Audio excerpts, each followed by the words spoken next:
Vandag se gebed wil ek saam met jou nagmaal gebruik. Kry vir jou iets daar by die huis, sommer net iets eenvoudigs wat nagmaal kan voorstel. 'n Stukkie brood, 'n koekie, ek het hier by my 'n ryskoekie en ietsie om te drink, sap, water, ek het sommer net 'n bietjie water hier by my. Iets wat die nagmaal kan voorstel. Nou vandag het ek en jy die voorreg om te besef dat ons deel kan wees van die liggaam van Christus. Vir meer as 2000 jaar breek Christene brood en drink hulle wyn en druiwesap as 'n herinnering dat ons deel is van een liggaam. Vandag is jy deel van hierdie tydlose tradisie wat Jesus begin het die aand voordat hy aan die kruis gesterf het. As jy nie iets kon kry om te eet of te drink saam met ons met hierdie nagmaal nie, is dit ook goed, jy kan steeds deelneem in hierdie gebed. 1 Korintiërs 10 vers 16 sê, die beker van danksegging, waaroor ons die dankgebed uitspreek, is dit nie 'n deelname van die bloed van Christus nie. Die brood wat ons breek, is dit nie deelname aan die liggaam van Christus nie. Omdat dit een brood is ons almal een liggaam, want ons het almal deel aan die een brood. Maak nie saak waar jy is in die wêreld vandag nie. Elke keer as ons nagmaal gebruik, is ons deel van een liggaam. Kom ons neem iets om te drink en dan bid jy saam met my. Jesus, dankie vir die bloed wat vir ons gevloei het. Dankie dat U gesterf het sodat ons lewe en lewe in oorvloed kan hê. Dankie dat hierdie beker U bloed verteenwoordig. Kom ons drink dit nou saam.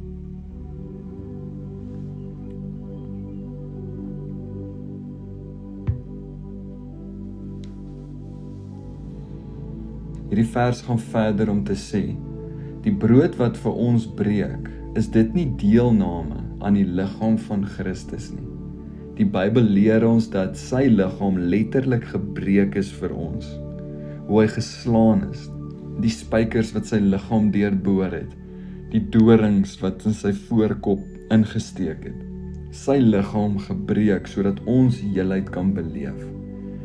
Wanneer ons hierdie stukkie brood eet vandag, weet ons dit verteenwoordig sy liggaam wat vir ons gebreek het en dat ek en jy heelheid kan beleef binne in ons. Heelheid binne in ons emosies, heelheid in ons gees. Neem 'n oomblik voordat ons hierdie brood saam eet en dink saam met my, in watter area in jou lewe vertrou jy die Here vir heelheid?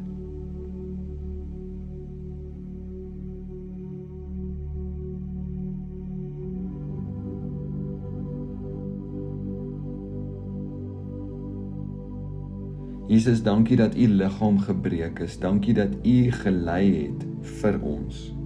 En nou Here, neem ons almal deel aan U liggaam, soos wat ons hierdie brood eet. Kom ons eet nou hierdie brood saam.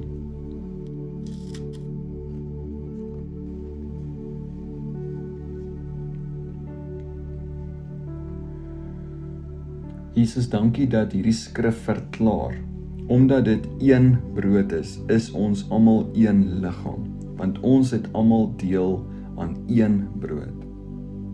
Ek wil hê jy moet vandag dink aan almal in ons gemeente wat saam die liggaam van Christus is. En dan wil ek ook hê jy moet mense sien reg oor ons land wat saam vandag gaan kom as die liggaam van Christus.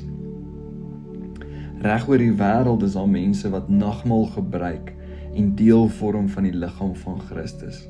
Vandag neem ons deel aan die liggaam van Christus reg oor hierdie wêreld. Maak nie saak of party kerke meer tradisioneel of konservatief is of ander kerke meer charismaties is nie. Ons is een liggaam. En ek wil jou nooi, kom ons bid nou vir die liggaam van Christus reg oor die wêreld. Gebruik jou eie woorde, dan bid ons vir die kerk.